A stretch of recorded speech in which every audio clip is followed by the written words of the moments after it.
Bonjour à toutes et à tous, ravi de vous retrouver dans l'heure des pronos consacrée à l'épreuve Rennes, le prix d'Amérique Legend Race, qui se dispute ce dimanche sur l'hippodrome de Paris-Vincennes. Et course de luxe, casting 5 étoiles, à commencer par Sébastien Piazza de Paris-Turf. Salut Sébastien.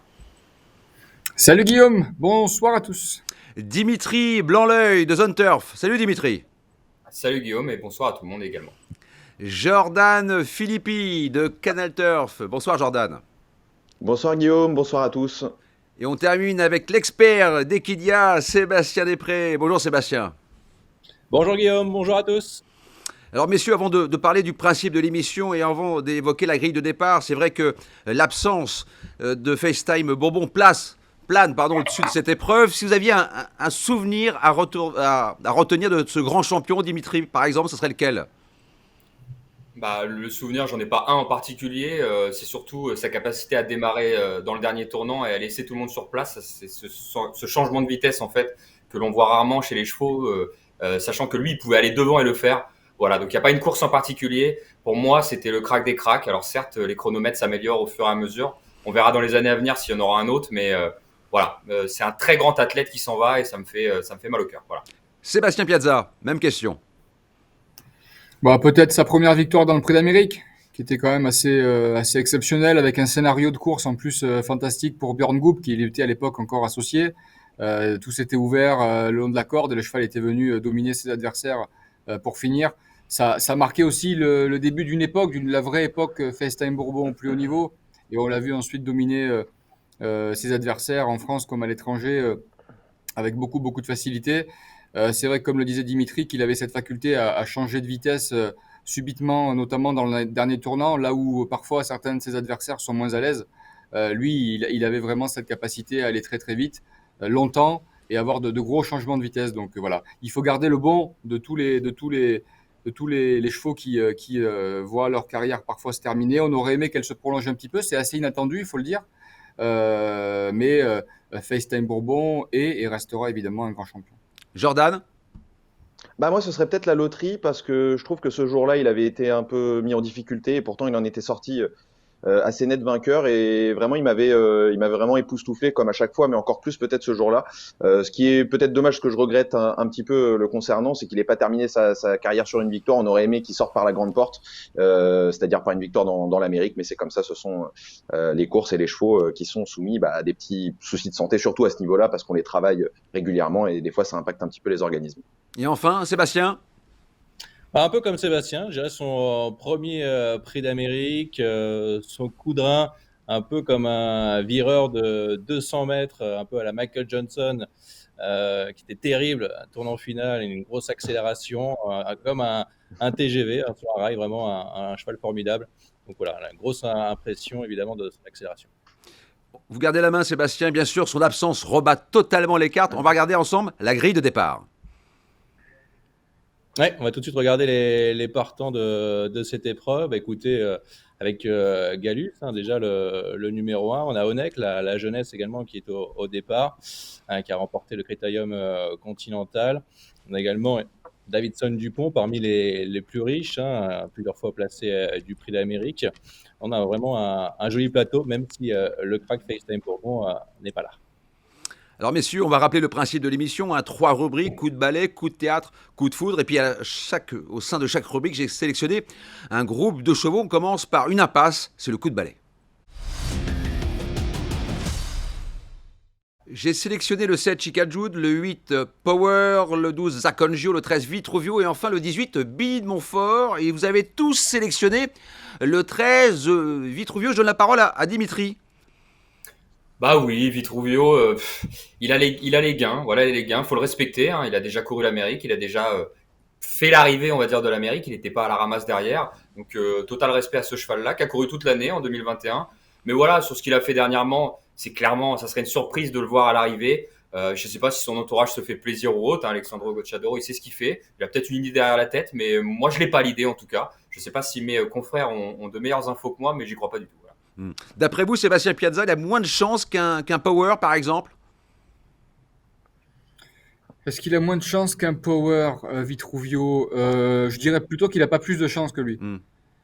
En fait, je crois ni à l'un ni à l'autre pour deux raisons différentes. Vitruvio, c'est vrai que j'ai regardé sa dernière vidéo en Italie. Il est battu par un cheval qui a 77 000 euros de gain. J'ai du mal à savoir un peu dans quelles conditions physiques il se trouve. Alors peut-être qu'effectivement, je crois que avoir l'opportunité quand on est entraîneur, driver, de courir un prix d'Amérique, eh bien, ça ne se refuse pas forcément. Donc probablement que Alessandro Gocciadoro a envie de se faire plaisir, participer à la fête. Mais je le vois vraiment barré par beaucoup de concurrents. Et c'est exactement le même cas de figure pour Power, qui malgré tout a montré un petit truc la dernière fois à Vincennes. Sa fin de course est assez encourageante en retrait. Ça suffira pas pour moi pour faire l'arrivée dimanche. Donc l'un comme l'autre finalement peuvent être rayés, à mon sens, d'un pronostic et d'un jeu. Jordan, est-ce que j'ai été dur de placer le 12 Zacangio dans les coups de balai? Peut-être un petit peu, parce que c'est vrai qu'on n'a pas vu ce qu'on attendait, en tout cas ce qu'on espérait de lui durant les qualificatifs cet hiver. Maintenant, on connaît la maestria de Jean-Michel Bazir quand il s'agit de préparer des objectifs. Moi, je pense qu'on a vu l'ombre de Zacangio. J'ai été attentif aux dernières émissions de l'heure des pronos et j'ai vu que certains de mes confrères l'aimaient beaucoup. Moi aussi, c'était mon cas. Maintenant, voilà, force est de constater que le cheval n'est pas dans sa robe de mariée, enfin sur son 31 depuis le début du meeting. Il est plutôt Et en j'ai l'impression guenille, que ce hein. sera quand même. Ouais, je pense que ce sera un petit peu juste pour dimanche. Et puis Sébastien, j'ai retenu, c'est vrai, dans les coups de balai, deux dames de fer, hein. C'est le 7 Chica Jude et le 18 Billy de Montfort. Oui, bah alors Billy, c'est la super jument, hein, elle qui est là depuis l'âge de 2 ans. C'est un peu dur, c'est vrai, parce qu'elle a vraiment, elle a le droit de faire l'arrivée encore du Prix d'Amérique quand même, cette jument.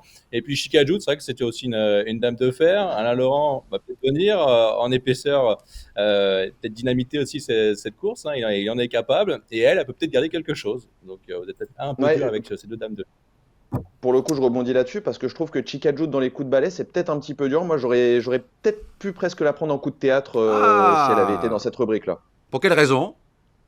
Parce que Alain Laurent l'a toujours ménagé. Finalement, c'est sa championne. On sait qu'Alain Laurent, voilà, est un fin préparateur, et je pense qu'il garde toujours un petit peu il en garde toujours un petit peu sous la pédale. C'était ce qui s'était passé plus ou moins l'an dernier, où elle avait très bien tenu sa partie, je trouve, dans le Prix d'Amérique. Et si on regarde bien les qualifs cette année, elle s'est toujours à chaque fois très bien comportée, en dépit parfois d'avoir évolué ferré.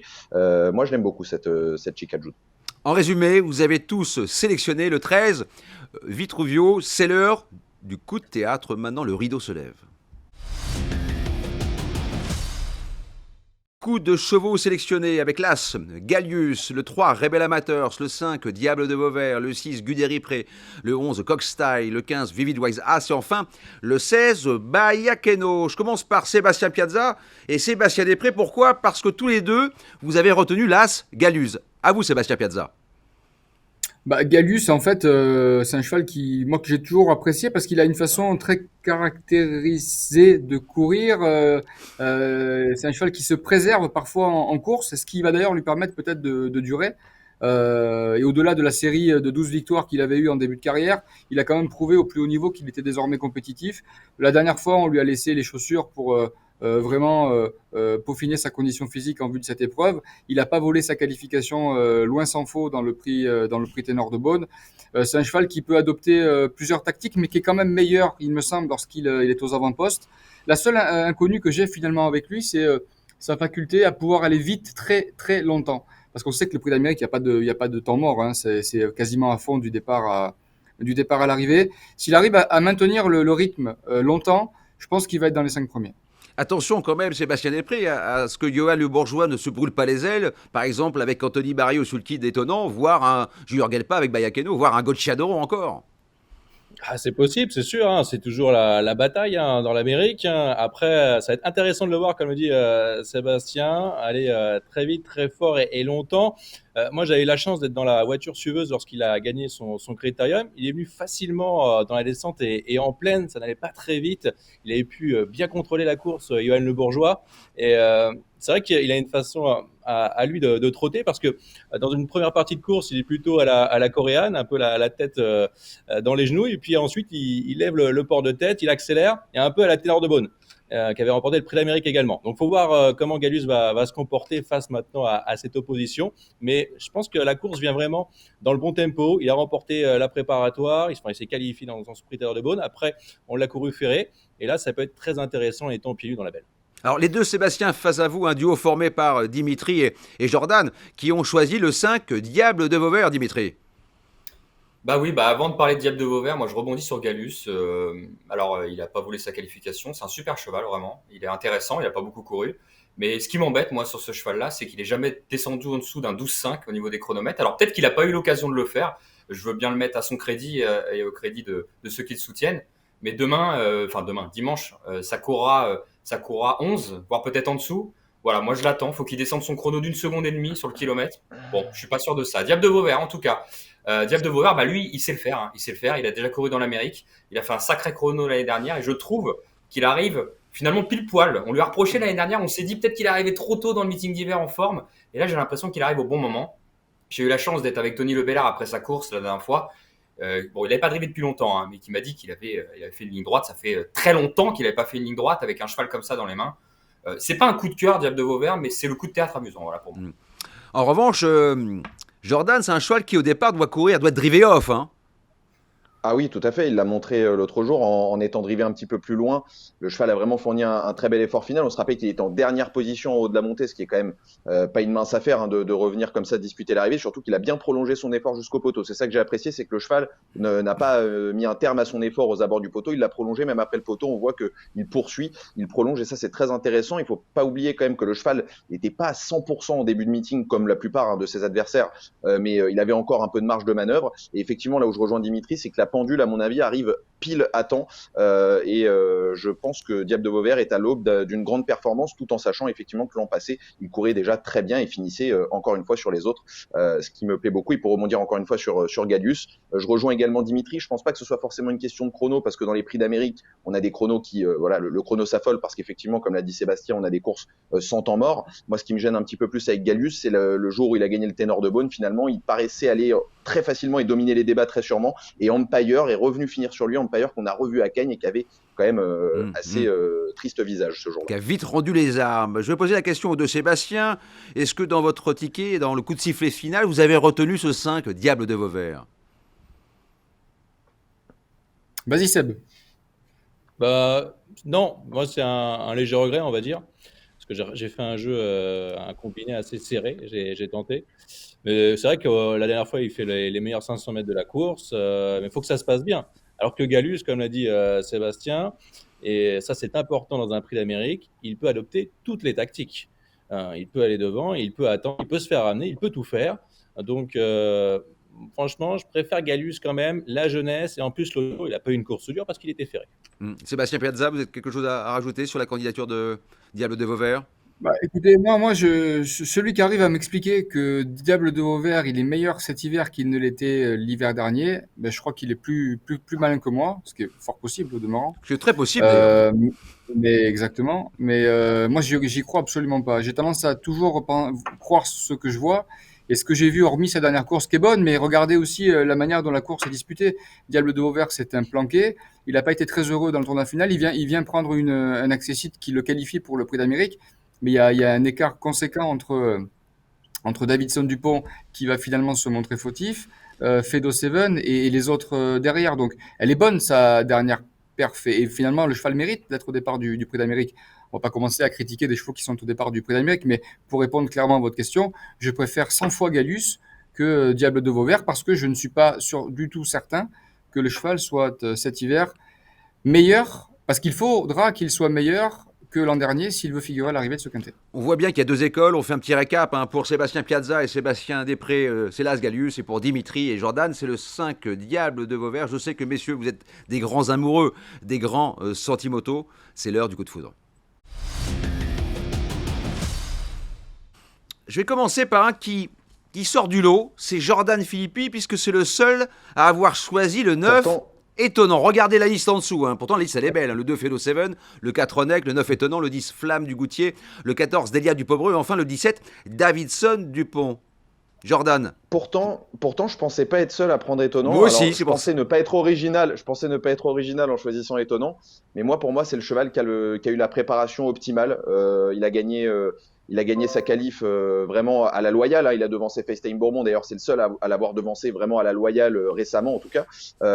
C'est un vrai bulldozer, hein, comme l'a dit Richard Westering. Moi, je pense qu'il est peut-être encore meilleur que Timoko parce que il est vraiment très dur.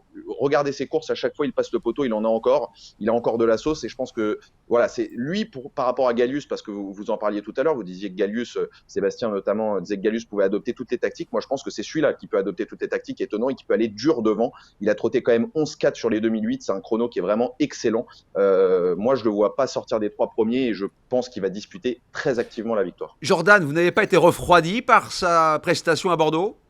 Pas du tout, en aucun cas. En aucun cas, moi je l'ai trouvé très bonne. Je pense que ça lui a donné du moral. Il a pris un petit peu le soleil, une course pas dure justement parce que, comme l'a dit Richard Westering dans le reportage de Paris Turf, d'ailleurs que je vous conseille, qui est très sympa, il disait que les fils de Timoko ont besoin de fraîcheur, hein. Et c'est ça qu'il a cherché à lui laisser, en fait, en le faisant courir comme ça un Grand Prix de province à Bordeaux à 50 mètres. Et je trouve que le cheval court pas si mal que ça avec ses fers. Je trouve qu'il court plutôt proprement, on lui a pas mis dur, et on sait que le vrai étonnant, quand il est en configuration course, il peut faire très très mal. Mais Jordan, face à étonnant, il y a une jument qui peut mettre le feu à la piste. C'est le 10 Flamme du Goutier, retenu par Sébastien, par Dimitri et Sébastien Després. On va commencer par Sébastien Després. Donc vous pensez que le doublé Cornulier Prix d'Amérique, qui n'a pas été réalisé depuis Jacques de Bellouet en 2005, est jouable cette année? Oui, je pense que c'est vraiment jouable. Et même si FaceTime Bourbon avait participé à cette épreuve, je pense que Flamme du Goutier aurait pu peut-être le devancer parce que c'est une jument qui n'a cessé de progresser. On l'a vu bien faire au triathlon. Elle est placée au niveau groupe 1 dans le critérium des 5 ans, notamment pour sa première participation au plus haut niveau. Elle s'est vraiment déclenchée.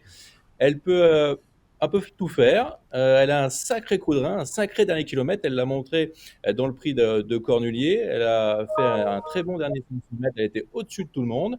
Et je pense qu'elle vient à point nommé parce que début de meeting timide. Là, elle a remporté son Cornulier. Elle ne soufflait pas après la course, vous indiquait Thierry Duval d'Estaing dans le grand débrief. Et je pense qu'on peut voir une sacrée jument et déjà une grande championne. Et je pense qu'elle peut faire le doublé. Dimitri, ce serait une histoire formidable pour son jeune pilote Théo Duval d'Estaing, hein. Bah, moi, j'ai retenu Flamme du Goutier, alors, mais je suis pas tout à fait d'accord avec ce que dit. Allez-y, on vous écoute. Non, mais en fait, déjà dans tous les coups de foudre, il y a beaucoup de chevaux qui, pour moi, peuvent gagner l'Amérique. Il faut en choisir un seul. Donc, j'ai choisi Flamme du Goutier, c'est le cœur qui parle, c'est le coup de foudre, voilà, vous l'avez dit. Moi, j'adore cette jument, donc c'est le cœur qui parle. Mais je pense qu'avant le coup, effectivement, si FaceTime Bourbon avait été au départ, et on le saura jamais, malheureusement, je pense qu'il aurait écrasé quand même tout le monde. Mais ça, c'est mon avis. Donc là, je choisis Flamme du Goutier. Moi, ce que j'aime chez Flamme du Goutier, c'est que là, pour le coup, je rejoins Sébastien. Pas pris dur, j'ai l'impression, dans le Cornulier. Thierry Duval d'Estaing l'a dit. Et surtout, à l'attelé, elle est pas mauvaise du tout. Elle est loin d'être mauvaise, puisqu'elle aurait fait deuxième d'étonnant l'année dernière au Grand Prix de Paris si elle n'est pas disqualifiée. Et là, déférée des 4 pieds, elle a des lignes pour elle. Elle a fini, la dernière fois, elle a buté contre Vivid Wizas, qui, bon, normalement, n'a pas grand chose à voir dans la victoire dans l'Amérique. Mais elle a beaucoup de choses pour elle. Elle a déjà été pas loin de clean game, avec Robert Lametteur, sans être à fond. Enfin, j'ai l'impression que le doublé est possible, mais il faut que ça se passe bien. Davidson Dupont sera très dangereux. Onek sera très dangereux. Voilà. On est obligé d'en retenir un. Je pense que Sébastien est d'accord avec moi là-dessus. On en prend un. Mais Davidson Dupont, j'ai longtemps hésité avant de le prendre. Voilà. On rappelle, c'est le 17, Davidson Dupont. Sur la candidature oui. de le Flamme du Goutier, Sébastien Piazza, tout a été dit. Pas grand chose à rajouter, c'est des chevaux qui courent entre 5 et 10 fois dans l'année, grand maximum. Ils sont préparés pour le meeting d'hiver. Thierry Duval d'Estaing, il a tout mis en œuvre pour que sa jument soit au top dans le Cornulier. Effectivement, elle a fait 150 mètres de course. Elle soufflait pas énormément après l'épreuve. Moi, j'ai discuté avec lui avant et après ce groupe 1, et en fait, il faisait, il y avait pas beaucoup de suspense en fait, même s'il a voulu. Il a voulu prolonger un petit peu le suspense. On savait tous très bien que Flamme du Goutier allait courir, surtout qu'il peut faire plaisir à son fils. C'est marrant d'ailleurs, puisque Théo Duval d'Estaing au sulky de Flamme du Goutier, Nicolas Bazir au sulky de Davidson Dupont, François Laguedec au sulky d'Onek. C'est quand même, alors même si François Laguedec est un peu plus vieux que les deux précités, c'est quand même des drivers qui sont alors il n'y a pas de sulky d'or, il n'y a pas de top 5, et c'est je pense pour eux, ils vont passer 2 nuits là avant le Prix d'Amérique assez compliqué, j'imagine, beaucoup de pression sur les épaules. Donc ça va être quelque chose qu'il va falloir aussi prendre en compte. Théo Duval d'Estaing, moi, c'est toujours ce qui me frappe chez lui, c'est qu'il a un flegme à toute épreuve. On le voit jamais solliciter les chevaux qu'il drive. Il est très froid, il s'entend parfaitement avec sa jument, qui est assez bouillante en plus, hein, Flamme du Goutier. Donc je pense que c'est un tandem qui fonctionne vraiment très bien. À la différence de certains de ses adversaires, elle est vraiment tributaire du parcours. Oui, c'est Elle peut ça. pas du tout faire le tour des C'est ça. autres. Elle doit vraiment être cachée. Et si vous regardez bien le cornulier, ça se passe vraiment de la plus belle des manières, puisqu'Antoine Viels, qui a monté une très belle course, se faufile à la sortie du tournant final. Et ce qu'on peut faire parfois sous la selle, c'est bien souvent compliqué à l'attelage avec le sulky. Donc il faudra que tout se passe vraiment bien. Mais ce qui est certain, c'est que sur une pointe de vitesse, elle peut finir très vite et évidemment, à mon sens, monter sur le podium. Rapidement, Sébastien Piazza sur la candidature d'étonnant qui est le coup de foudre de Jordan. Vous y croyez plus pour les places? Oui, non, pas du tout. Bah non, Non. parce qu'en fait, pour moi, il y a 4 chevaux qui sont capables de gagner. Après, il y en a plein qui peuvent prendre des places et on n'est jamais à l'abri de surprise dans le Prix d'Amérique. D'ailleurs, j'ai l'impression que cette année, il y a tellement de choses qui se passent. FaceTime Bourbon qui est forfait, ça peut donner peut-être l'occasion d'assister à beaucoup de surprises. Mais au papier, de manière théorique, il y a 4 chevaux qui se détachent. Le premier, c'est évidemment étonnant parce que il a battu quand même FaceTime Bourbon et que il a largement de quoi lutter pour la victoire. Onek, qui est la valeur montante incontestable et la révélation de ce meeting d'hiver. Ses limites sont inconnues. Dans un parcours, il peut tout faire. Et à 5 ans, j'ai quand même l'impression qu'il est meilleur que jamais. Davidson Dupont, parce que malgré sa disqualification la dernière fois, eh bien, il aurait gagné le Prix de Belgique. Ça montre que physiquement, il est revenu à son meilleur niveau et il était bondissant au moment du 8. Magnifique d'état et on sait que pour lui, c'est quelque chose de très important. Et puis, on vient de la citer, Flamme du Goutier, pour toutes les raisons qu'on vient d'évoquer. Donc, il y a 4 concurrents qui se détachent. Chacun choisira le sien. Et derrière, il y a pléiade de possibilités pour les places. Donc, le coup de cœur, pour moi, c'est pas étonnant. Je voulais être un petit peu plus original. C'est pour ça que j'ai préféré Flamme du Goutier. Puis un cheval aussi, parce qu'à Bazir, rien n'est possible. Rapidement, un mot sur le 2 Fedo 7. D'ailleurs, je tiens à féliciter Sébastien Piazza, il y a 15 jours. Son coup de sifflet final, c'était 6 euros gagnants, 6 euros placés sur Fedo 7. Donc chapeau déjà à Sébastien Piazza. Parce que Jean-Michel Bazir, il peut nous inventer quelque chose. Hein. C'est pas interdit, hein. C'est pas interdit, surtout que moi l'autre jour j'ai beaucoup aimé la manière dont il a gagné, même si évidemment il y aurait eu davantage de lutte avec Davidson s'il n'avait pas fait la faute. Et même sa victoire précédente sur les 2100, le cheval a vraiment gagné dans un canter, dans un chrono qui était intéressant sur une piste qui était un petit peu tirante.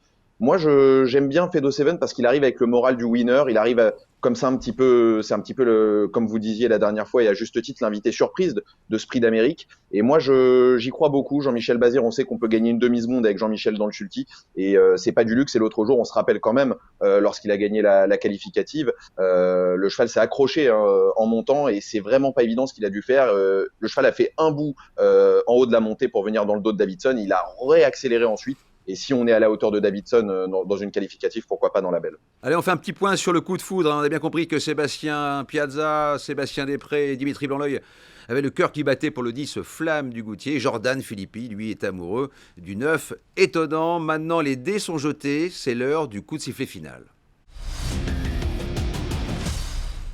Jordan disait que Jean-Michel Bazir gagne une seconde, une demi-seconde.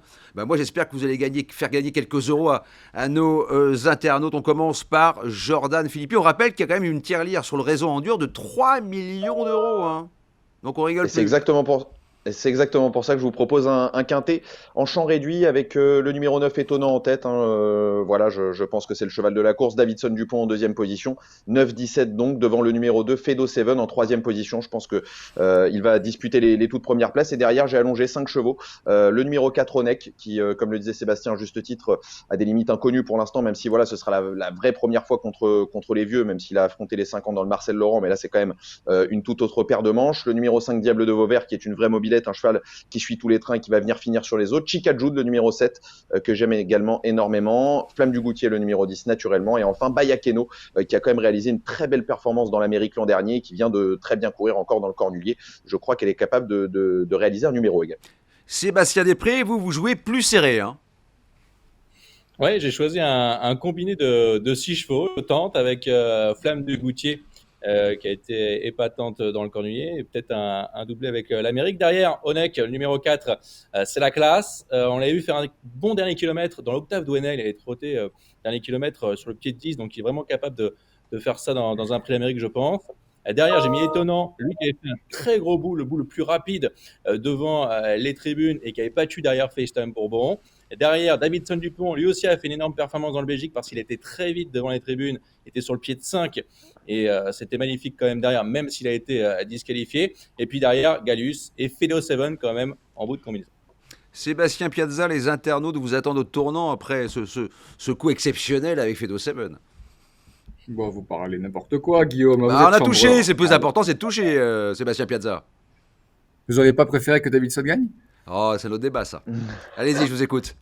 Non, le truc marrant finalement, moi, dans cette course, je le vois comme ça parce qu'il y a des impressions visuelles, on a tendance à le dire, qui trompent pas. Je pense que Honeck, très très sincèrement, je pense qu'il est capable de gagner ce prix d'Amérique. Je trouve que le truc marrant finalement, c'est de faire presque un couplet Honeck Flamme du Goutier. C'est le 4 et le numéro 10. Donc je les ai pris en base de jeu dans un quintet plus en champ réduit. 4 et 10 en base avec le numéro 9 Étonnant comme troisième base et la quatrième base, c'est le numéro 17 Davidson Dupont. Il n'y a absolument rien d'original là-dedans. Dans les associés, dans l'ordre du programme, Las Gallus, pour les raisons encore une fois évoquées tout à l'heure. Rebel Amateurs, on n'en a pas parlé, on en avait beaucoup parlé à l'occasion des podcasts précédents, et à juste titre, parce que la jument, elle a toujours fait ce que son entourage attendait d'elle. Plus le rythme sera élevé, plus elle sera capable, à mon avis, de terminer à l'arrivée. Donc attention, d'autant que son driver s'en sert vraiment très bien. Coxsteel, il sera sans doute mieux dans 15 jours à l'occasion du Prix de France. Mais avec un bon parcours, c'est un cheval qui est capable, je crois, aussi de prendre une petite place. Zakonjo, alors je sais qu'il y a des doutes sur sa candidature, mais attention quand même, parce que c'est la première fois que Jean-Michel Bazir fait appel à Björn Goop. Et on a tendance à dire qu'abondance de biens ne nuit pas. Donc quand deux stars comme ça font front commun, je pense que ça peut, pourquoi pas, fonctionner. Donc attention à Zakonjo. Delia Dupomereux, on n'en a pas parlé non plus. C'est une jument de cœur pour beaucoup de turfistes, Delia Dupomereux. Elle est pour l'instant passée à côté de sa première partie du meeting d'hiver. Il y avait manifestement des circonstances atténuantes la dernière fois, puisqu'une roue de son sulky s'est crevée. Il faut la reprendre malgré tout, à mon avis, en champ réduit. Et puis Bayakeno, qui m'a beaucoup plu dans le cornulier. Junior Gelpa a vraiment bien préparé sa jument cette année avec des chemins de traverse, notamment à l'étranger et en province. Elle arrive avec de la fraîcheur sur son dernier meeting d'hiver. Elle n'avait vraiment pas démérité l'an dernier. Je pense qu'elle est à nouveau capable de terminer dans la bonne combinaison du quintet. Voilà pour moi. Dimitri, vous êtes le seul à ne pas avoir retenu le 17 Davidson Dupont en base. Oui, mais vous avez fait bien de le préciser, je ne l'ai pas mis en base. Mais pourquoi? Parce qu'il est déféré des 4 pieds. Et déféré des 4 pieds, si je prends un an de recul sur Davidson Dupont, pendant un an, quand je le vois déféré des 4 pieds, je ne le vois pas à l'arrivée quasiment. Il est tout le temps à la faute. Donc j'ai essayé de rester cohérent avec ce que j'ai dit tout à l'heure. Moi, je mets en base des chevaux qui sont sûrs, entre guillemets. Donc j'ai pris Flamme du Goutier en tête, puisque c'est mon coup de foudre, le 10 en tête. Étonnant, on en a assez parlé, il sait tout faire. Il fait de temps en temps une petite bêtise, mais bon, en ce moment, il a l'air quand même pas mal. Donc le numéro 9 en deuxième position. Honeck, qui est un modèle de régularité, donc je l'ai mis en troisième position, numéro 4. À ce moment-là, j'ai mis un X. Je vais vous en reparler juste après. Et en cinquième position, Diable de Vauvert, pareil, je dis, c'est pas un coup de cœur, mais c'est un cheval sûr. S'il fait la ligne droite et qu'il finit cinquième, on lui en voudra pas, ça serait une très belle course. Et en X, au milieu de tout ça, j'ai mis Gallius dans l'ordre du programme, le numéro 1, parce que quand même, je respecte sa candidature. Le 2, Fedo 7. Jean-Michel Bazir, on l'a assez dit, il peut inventer quelque chose. Rebel Amateurs, le numéro 3. Pareil, grosse finisseuse qui peut venir à l'arrivée et venir ramasser les morts, comme on dit, ou en tout cas en cas de déférence des favoris. Guderipré, le numéro 6, on l'a pas évoqué, mais bon, il y a un petit émoji vert, moi ça me plaît, on sait jamais. Fabrice Soulois a dû quand même le préparer comme il faut. Cockstyle, c'est le numéro 11. Je le mets, j'y crois un peu, mais bon, c'est pour éviter que Gabriele Guelormini me fasse la tête. Et Davidson Dupont, le numéro 17, que j'ai mis, voilà. Mais je le vois, il peut gagner Davidson Dupont, hein. Clairement, je le répète, hein. Pour moi, c'est un lauréat en puissance. Juste, c'est pas interdit qu'il soit à la faute, je lui souhaite pas, mais comme ça, je le mets à l'extérieur. Voilà, pour ce ticket, 4 bases, 6 compléments, 12 euros. On fait un petit point sur vos 4 tickets pour que les internautes notent bien ça. Regardez, il y a plusieurs écoles, mais à chaque fois, ce sont les quintés, soit en combiné, soit en champ réduit. On rappelle que le budget est limité à 12 euros, qu'il y a une carrière de 3 millions d'euros. Merci beaucoup, messieurs. Merci, Dimitri. Bah, merci à tous. Bon prix d'Amérique. Profitez bien. Et que le meilleur gagne. Merci les deux Sébastien. Merci. À bientôt. Sébastien Piazza, on rappelle peut-être un petit mot sur l'édition spéciale de Paris Turf. Ah, ça a coupé. Ah, personne ne veut entendre après. Ouais. Ah, bon, vous êtes dur là, Dimitri. Non, ça y est, j'avais été mon micro. Je sais bien. Oui, édition spéciale de Paris Turf avec un numéro de 60 pages à l'intérieur duquel on va évidemment revenir en détail sur les différents participants de ce Prix d'Amérique, avec pas mal de reportages qui ont été effectués par nos correspondants en province sur des chevaux qui vont avoir un rôle à jouer évidemment prépondérant dans cette épreuve. Donc je vous invite évidemment tous à aller dans les kiosques samedi matin pour vous procurer Paris Turf. Et puis pour ceux qui ont un abonnement numérique, télécharger l'édition numérique dès vendredi soir à 21h30. Dimitri, j'ai oublié, émission spéciale sur RMC samedi à 13h.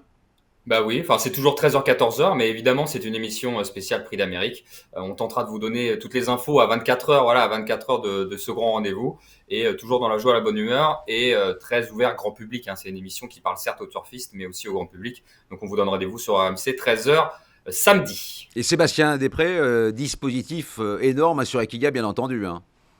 Exactement, un dispositif exceptionnel dès le matin. Ensuite, la grande réunion l'après-midi, le grand débrief à la fin avec les vainqueurs du Prix d'Amérique en direct de Vincennes. Et puis également beaucoup d'éléments sur le digital et sur notre site equidia.fr et sur Facebook. Et sans oublier Paris Première à partir de 15h45 et M6 à partir de 16h05. Merci de nous avoir suivis. On se retrouve dans 15 jours pour parler de la Speed Race, le Prix de France. À bientôt.